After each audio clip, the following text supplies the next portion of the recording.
Varicose veins కి సరైన చికిత్స కోసం సంప్రదించండి ఎవిస్ హాస్పిటల్. నమస్తే రమగారు. నమస్తే జయ. మహాశివరాత్రి శుభాకాంక్షలు అండి. మహాశివరాత్రి శుభాకాంక్షలు జయ. సుమన్ టీవీ ప్రేక్షకులందరికీ మహాశివరాత్రి శుభాకాంక్షలు. శివరాత్రి అనగానే మనకు ఫస్ట్గా గుర్తొచ్చేది జాగరణ అండ్ ఉపవాసం, ఈ రెండు కదండి. ఒక్కసారి వీటి గురించి మరొకసారి మాట్లాడుకుందామండి. ఏటా వచ్చేది చలికాలాన్ని పోగొడుతుంది, శివశివ అంటూ చలిపోతుందని చెప్తాం. అవును, ఎవ్రీ ఇయర్ శివరాత్రి పర్వదినం సందర్భంగా మనం మాట్లాడుకుంటూనే ఉంటాం. 6 సంవత్సరాలు మాట్లాడాం. సంవత్సరం అంతా మనకి శివరాత్రులు వస్తాయి. ప్రతి నెలలోనూ మాస శివరాత్రి విశేషంగా చేసుకుంటారు. దేవాలయాల్లో ప్రత్యేకంగా అభిషేకాలు జరుగుతాయి. శివ పంచాయతన పూజ అలవాటు ఉన్న వాళ్ళందరూ కూడా తప్పకుండా చేసుకుంటారు. కార్తీక మాసంలో రోజువారీ అభిషేకం చేసుకునే వాళ్ళు కార్తీక మాసం అంతా చేస్తారు. అవును, కార్తీక మాసంలో వచ్చేటువంటి మాస శివరాత్రిని కూడా విశేషంగా చేసుకుంటాం. కార్తీకం వెళ్ళాక, మార్గశిరం వెళ్ళాక, మాఘం కూడా వెళ్ళిపోతూ ఉండగా ఈయన వస్తాడు ఇప్పుడు పరమేశ్వరుడు. మళ్ళీ ఇంకొకసారి ఈ శివరాత్రికి ఏంటంటే ఎవరైనా సరే ఒక్క మాట నమశివాయ అన్నా చాలు, ఒక్క బిల్వదళం స్వామి మీద పరమేశ్వరుడి మీద వేసినా చాలు, ఒక్క చిన్న చెంబెడి తీర్థమో లేకపోతే 3 ఉద్ధరణల తీర్థం, ఒక్క పురుషుడు నీళ్ళైనా పరమేశ్వరుడికి అర్పించిన వాడికి కైవల్యం వస్తుందని చెప్తారు. అంత అద్భుతమైన పర్వదినం ఇది. నువ్వేం చేశావు అని కాదు, నువ్వు చేసింది ఏదినా ఆ రోజునున్న గొప్పతనం ఏమిటి అనేది ఇంపార్టెంట్. మీద ఆ రోజు యొక్క ప్రత్యేకత వల్ల ఈ రోజున ఏ చిన్నది చేసినా అది భగవంతునికి పోయి చేరుతుంది. దాని యొక్క ఫలితము ఆ పని చేసిన జీవుడి యొక్క కర్మల్ని తొలగించి అతనికి వైకుంఠ ప్రాప్తి, కైలాస ప్రాప్తిని అందిస్తుంది, కైవల్యమే లభిస్తుంది. అది కావాలంటే ముందు ఈరోజు శివరాత్రి అనే గమనం ఉండాలి. గమనం లేని వాడికి కూడా వస్తుందని చెప్తాం కథల్లో. గమనంతో చేస్తే మహా అద్భుతం. తెలుసుకుని చేసిన పని ఇంకా అద్భుతంగా కుదురుతుంది కదా. చేతకాని తెలియని వాడికి కూడా భగవంతుడు కైవల్యం ఇస్తాడు. చేతయి తెలుసుకుని విధి విధానాలు పాటిస్తూ చేయవలసింది విధిగా చేస్తే దాని ఫలితం బాగుంటుంది. ఇప్పుడు కైవల్యం ఆ రోజున మరణించిన వాడికి కైవల్యం లభిస్తుంది. తర్వాత మరి జీవించే ఉంటే మన సంగతి, మనకేం లభిస్తుంది? పరమేశ్వర అనుగ్రహం లభిస్తుంది. మన జాతకంలో ఉన్న గ్రహదోషాలు పోతాయి. మన కర్మల్లో దుర్విపాకం ఏదైనా ఉంటే అది తగ్గుతుంది. మనం ఇంకా పడవలసిన కష్టం ఏదైనా ఉంటే అది చిన్నదవుతుంది. భగవంతుడికి మనం దగ్గరవుతాం. దానికోసమని మనం ఇట్లా పర్వదినాలు వచ్చినప్పుడు ప్రత్యేకంగా చెప్పుకుంటాం. ఈరోజు గమనంతో తలస్నానం చేయండి శివరాత్రి అని చెప్పి, కుదిరినంత వరకు ఏదైనా ఒక చిన్న శివాలయమైనా మన పక్క సందులో ఉన్నదానికైనా వెళ్ళి ఒక్కసారి ప్రతిష్ఠ చేయబడిన పరమేశ్వరుణ్ణి చూసి రండి. శివలింగాన్ని చూడండి. కుదిరితే 2 మారేడు దళాలు స్వామికి సమర్పించి కాస్త నీళ్లు పోయటానికి అవకాశం ఉంటే పోయండి. అభిషేకం వాళ్లే చేస్తూ నిన్ను చూడు నీకు తీర్థం ఇస్తామంటే అభిషేక తీర్థం పుచ్చుకోండి. భస్మాన్ని ధరించండి. నోటితోటి ఓం నమ శివాయ అనుకోండి. పంచాక్షరిని, ప్రణవ పంచాక్షరిని వదిలిపెట్టకుండా ఉంటే చాలా మంచిది. ఏదో మాట్లాడుకుంటూనే ఉంటాం, పనులు పాటలు ఉంటాయి కదా, ఆఫీసులు ఉద్యోగాలు ఉన్నవాళ్ళు అవి ఉంటాయి. సంసారంలో ఉన్న వాళ్ళకి జంజాటం తప్పదు. జంజాటంతో పాటే పంచాక్షరిని వదిలిపెట్టద్దు. దీంతో మీరు ఈ రోజున దుర్భాషలు ఆడకండి. మీరు ఎవరిని తిట్టినా శివుని తిట్టినట్టేననుకోండి. దుర్భాషలు ఆడద్దు, పోట్లాటలకు దిగద్దు, హక్కులు జమాయించేందుకు ఉద్దేశంలోకి వెళ్ళబోకండి. ఈ రోజున భగవంతునికి సమర్పించండి. ఈ రోజుని ఆయన కోసమే, అంతే. ఆ ఉద్దేశంతో చేస్తే మీరు చేయగలిగినంత ఉపవాసం, చేయగలిగినంత జాగరణ, ఇవ్వగలిగినంత సేవ ఇవ్వండి. వీటిలలో మార్పు లేదు, మానద్దు. ఓకే, మేము ఉపవాసం ఉండవండి, ఏదో తినేస్తాం. బ్రేక్ఫాస్ట్ మానేయగలిగితే మానేయండి. ఆఫీస్ ఉంది, ఉపవాసాలు మానలేరు. సాత్వికమైన ఆహారం తీసుకోండి. అది ఇంట్లో పొద్దున్న దేవుడికి నివేదన పెట్టింది తినండి, ఉపవాసమే అది.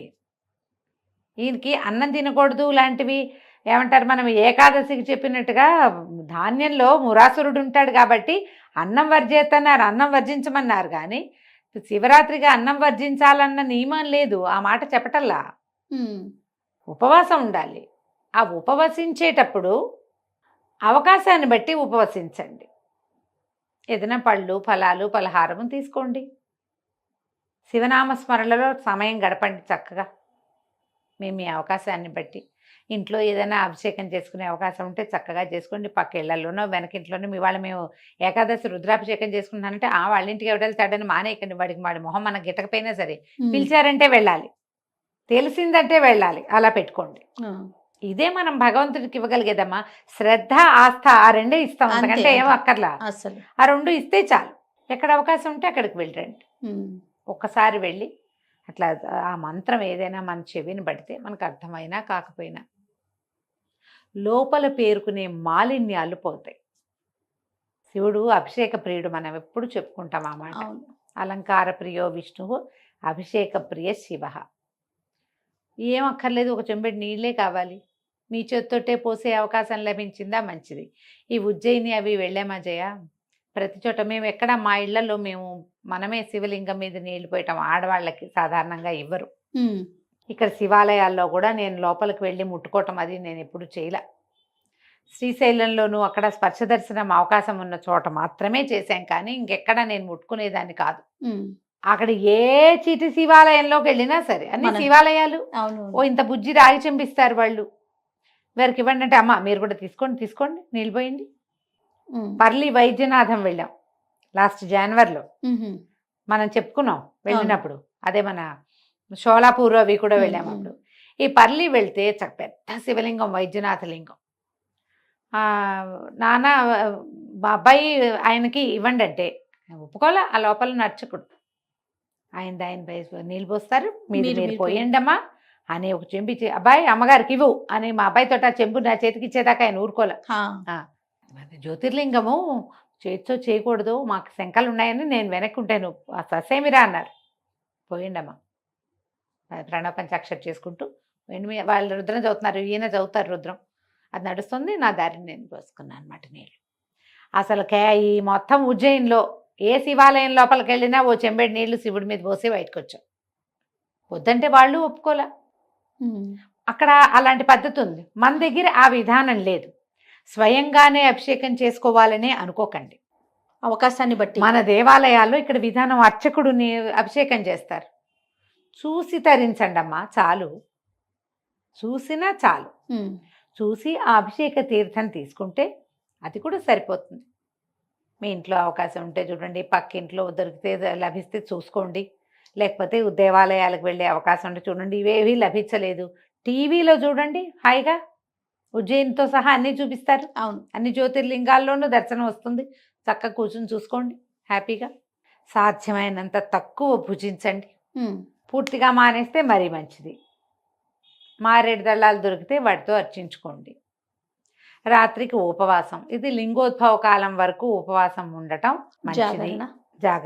జాగరణ ఉండటం మంచిది. రాత్రి జాగరణ చేయాలంటే తెల్లవార్లు, అది లెక్క ఏమిటి, ఈ సాయంకాలం నుంచి రేపు పొద్దుటి దాకా అని కదా, తెల్లవారేదాకా ఉండగలిగే వాళ్ళు ఉంటారు, ఉండలేని వాళ్ళు ఉంటారు కదమ్మా. అందరి వల్ల అవద్దు కదా. ఈ వీళ్ళల్లో ఏం చేయొచ్చు మనం, లింగోద్భవాలంటే రాత్రి 1:30 అలా అయ్యేసరికల్లా ఇది ఏకాదశి రుద్రాలు అయిపోయి లింగోద్భవ కాలంలో ఆఖరి పూజ చేస్తారు. ఆ తర్వాత ఇంకా జాగరణ, భజన చేసుకుని జాగారం చేస్తారు. అప్పటిదాకా ఉన్నా చాలు. తెల్లవారేదాకా మీరు ఉండగలిగితే, ఇదివరకు ఏం చేశారు, ఒక టికెట్ మీద 2 సినిమాలు అవి చూపించేవాళ్ళు జాగారం కోసం. జాగారం చేసి మళ్ళీ ఇంకోసారి శివదర్శనం చేసుకుని ఉపవాసం విడిచిపెడతారు మర్నాడు. మీ అవకాశాన్ని బట్టి చేయండి. ఒకవేళ అర్ధరాత్రి వరకు ఉండగలమండి. ఈ రోజుల్లో అర్ధరాత్రి వరకు లేని వాళ్ళు ఎవరమ్మా, ఏదో ఓటీటీలు పెట్టుకుని చూస్తూనే ఉంటారు కదా. బుకైలాస్ లాంటి సినిమాలు ఏమైనా చూడండి, డివోషనల్ ఏమైనా చూడండి, ఉండలేను అని అనుకుంటే కనుక. ఉండగలిగారా, దేవాలయాల్లోనో మఠాల్లోనో పీఠాల్లోనో ఉన్నారా, మహత్తరంగా ఉంటుంది. ఎప్పుడు కూడా పర్వదినాల అవకాశాన్ని పోగొట్టుకోవద్దు. ఆ రోజున చేసేటువంటి చిన్న క్రియ కూడా మనని భగవంతుడికి దగ్గర చేస్తుంది, మన కర్మలు కొంత తొలగిస్తుంది, మన పుణ్యబలం పెంచుకోవటానికి, పాపక్షయం కావడానికి పర్వదినాలు ఉపయోగపడతాయి. ఆ రోజున ఈ గ్రహాల సంతులన అవన్నీ వేరేగా ఉంటాయి. లేకపోతే ప్రత్యేకంగా ఈ రోజు ఎందుకు, శివరాత్రి ఎప్పుడైనా చేసుకోవచ్చు కాదు అవును. కదా. పైగా ఇవాళ మన బర్త్డే అనుకో, సండే సెలబ్రేట్ చేసుకుంటున్నాం మనం. ముందొచ్చే సండే సెలబ్రేట్ చేసేసుకుంటాం. సెలబ్రేషన్కి కావాలి. పర్వదినాలు అట్లా కాదు కదా. ప్రత్యేకంగా ఈ సందర్భంలో, ఈ సమయంలో, ఈ గ్రహాలు, ఈ నక్షత్రాలు, ఈ చంద్రుడు ఇలా ఉండటం, సూర్యుడు ఇలా ఉండటం, ఇవన్నీ లెక్క కదా. ఉన్నప్పుడు మీకు ప్రకృతి అంతా అనుకూలంగా ఉందని కదా అర్థము.